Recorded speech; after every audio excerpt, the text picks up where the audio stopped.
गौर से देखें इन चेहरों को, इनके बीच की जिज्ञासा को। दुनिया में कहीं भी, चाहे कोई भी प्राकृतिक आपदा हो या इंसानी शरारत, ये पहुंच ही जाते हैं और घर पर कहकर आते हैं कि इंतजार ना करना। आप चाहे इन पर एतबार करें या ना करें, पर ये करेंगे, आपके लिए लड़ेंगे, आपकी मौत आपसे आगे होकर मरेंगे। इनको कोई फिक्र नहीं कि क्या सजा होगी, क्योंकि ये पता है क्या मानते हैं कि इसमें उसकी रजा होगी। कभी आतंकवादी, कभी बागी, लेकिन करे भी क्या, ये बगावत इनके खून में है। वो खून जिसने मिट्टी में गोलियां बोई थी, वो खून जो जलियांवाले बाग में दिखा था, वो खून जो सिर चढ़ा और 7 समंदर पार किताब में पिस्तौल बनकर पहुंचा, वो खून जिसने फांसी के फंदे को चूम कर गले लगाया, जिसने आरियों के नीचे भी अपने यकीन को नहीं छोड़ा। यकीन जो हंसते हुए तपती तवी पर बैठ गया, चांदनी चौक में शीश देकर चमकौर में तीरों की बारिश में भीगते हुए आकर खड़ा हुआ सरहंद की उस नींव पर, जिस पे उभरा इंसानियत का महल। आइए जरा देखें तो सही, ये जो बीते कुछ समय से सड़कों पर घूम रहे हैं, ये असल में हैं कौन? इन माताओं की इतनी कौन सी मजबूरी थी कि वो भी साथ चल पड़ी? ये मजबूरी इनके जागते जमीर की है, इनकी पवित्र कोख की है, जिनमें से दुनिया के तमाम योद्धाओं ने जन्म लिया। भला ये घर पर कैसे रह सकती थी? इन्हीं में से जन्मे थे आनंदपुर की धरती से सिर मांगने वाले और सिर देने वाले। इन्हीं में से जन्मे वो योद्धा जो पैदा तो अलग अलग गर्भ से हुए, लेकिन आखिर में अपनी सबसे प्यारी मां धरती की कोख में समा गए। ये वही हैं जो रक्षा करते हैं, चाहे अधिकारों की हो या सरहदों की। दोनों तरफ एक ही पिता के बेटे हैं, दोनों अपने अपने फर्ज निभा रहे हैं। अगर कुछ बीच में है तो बुरी सोच की सरकारों के बैरिकेड्स।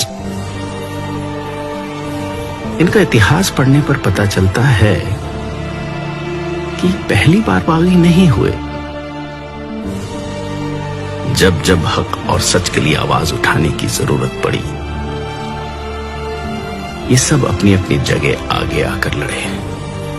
ये लोग जिनकी भाषा, पहरावा, त्योहार और संस्कृति तो अलग हो सकती है, लेकिन अंदर की आग एक ही है, एक अच्छे देश के निर्माण का सपना, जिनका सबसे पहला धर्म हो इंसानियत। ये वही है जो मौत को सामने देखकर हंस हंस कर जयकारे लगाते हैं।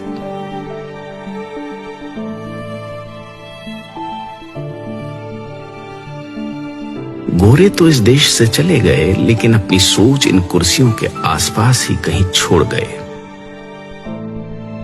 जिन पर बैठने वाले चेहरे तो बदलते हैं, लेकिन लोगों को बांटकर राज करने की बुरी नीयत नहीं बदलती। लेकिन ये कैसे लोग हैं जो हर बार इस बंटवारे को गिरेबान से पकड़ लेते हैं? पानी के मसले पर बांटे हुए आज जमीन के मसले पर कंधे से कंधा मिलाकर लड़ रहे हैं। इनके माथे की लकीरों में तवारीख लिखी गई है। इन्हें सिर्फ झुर्रियां समझने की गलती ना कर लेना। इन आंखों ने अपने हाथों से तैयार कर बेटों को मौत की बारात भेजा है। वो आंखें जिन्होंने आजादी के सपने देखे, जो दंग रह गई जब शीशम की चमकदार कुर्सियों पर बैठे मखमल के कुर्तों ने आजादी के नाम उजड़ जाने का शाही फरमान जारी कर दिया। सिर्फ हाथ बदले हैं, हथियार आज भी वही है, चोटें आज भी वही है। लेकिन इन भले मानसों ने उजड़कर भी पता है क्या कहा? नानक नाम चढ़दी कला, तेरे भाने सरबत का भला। आप रूप अमीक अन पुस्तक बरकातोत गर्भगन सरपंजन आप रूपातोत अंगीना भंगनात्मक। ईश्वर की रजा को सबसे ज्यादा मानने वाले किसान सब कुछ यही तो पाल रहे हैं। इन फसलों को, तुम्हारी नस्लों को, गरीबी से मर रहे आम इंसान को, भ्रष्टाचार से बड़े हुए पेट को, ईमान को, बेईमान को, इंसान को, शैतान को, बेजुबान को, हिंदू, सिख, ईसाई, मुसलमान को, सबको यही तो पाल रहे हैं। इसीलिए तो इन्हें अन्नदाता कहा जाता है।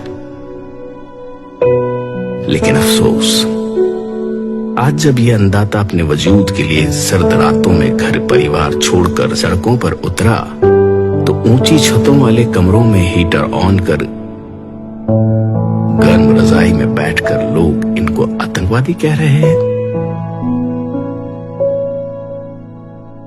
अगर अपनी आजादी, इंसानियत और सबके भले की बात करना आतंकवादी होना है तो माफ कीजिएगा, पर कोशिश करना कि ऐसे आतंकवादी बन सके